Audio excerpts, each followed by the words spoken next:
ఆహాబు ఏమన్నాడంటే, నేను యుద్ధానికి వెళ్తున్నా,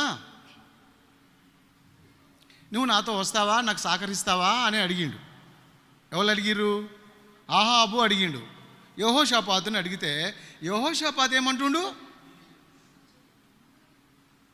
నేను నీవాడను. ఆహా, నేను నీవాడనయ్యా, నా జనులు నీ జనులు, నా గుర్రాలు నీ గుర్రాలే, నా రథాలు నీ రథాలే, నేను ఎందుకు రాను, వస్తా అని మాట ఇచ్చేశాడు. వింటున్నారా మీరు? అర్థమవుతుందా మీకు? నేను నీ వాడను, ఆయన వాడా అయినా? మనం ఎవరి వారం చెప్పండి? స్వరక్తం ఇచ్చి సంపాదించుకున్న దేవుని సొత్తు కదా మనం, దేవుని ప్రజలం కదా మనం.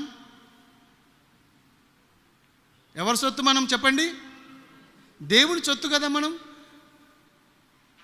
ఆయన మన కోసము చేతుల్లో మేకులు కొట్టించుకొని, తలలో ముళ్ళ కిరీటం పెట్టి, పక్కలో బల్లెము పొడిపించుకొని, కాలు చేతుల్లో శీలలు కొట్టించుకొని, ఒకటి తక్కువ 40 కొరడా దెబ్బలు తిన్నాడే మన ప్రభువు మన కోసం.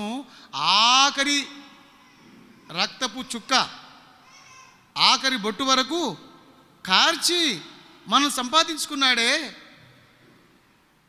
మనము ఆయన వారం కదా, మనము దేవుని ప్రజలం కదా,